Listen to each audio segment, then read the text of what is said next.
गाई चाहिँ एकदमै नाजुक अवस्थामा हामीले देखिपठाएका छौँ र कसले यसरी बाटोमा छोडेर गएका हुन् त्यो थाहा छैन।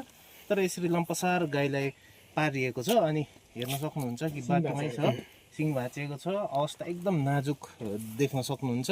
अनि यो सम्भवतः तस्करी गर्नेहरूको काम हुनसक्छ। अनि रगत पनि निस्किरहेको अवस्था हामी देखिरहेछौँ, झिङ्गा भन्किरहेको अवस्था छ, रगतमा लतपत भएको टाउको हामीले त्यसले देखिरहेछौँ।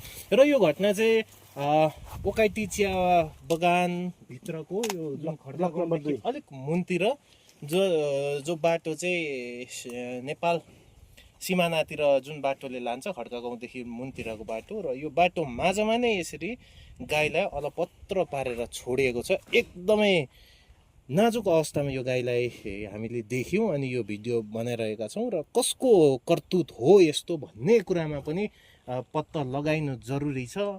अनि आगामी दिनहरूमा यस प्रकारको प्राणीलाई, गाई जस्तो प्राणीलाई यसरी लम्पसार छोडेर जानेहरूको निम्ति अलिक कारबाही एकदमै आवश्यकता हामीले देखेका छौँ। र स्थानीयहरूसँग पनि यसबारे सोधपुछ गर्दाखेरि उनीहरूसँग पनि खासै जानकारी नभएको हामीले पायौँ।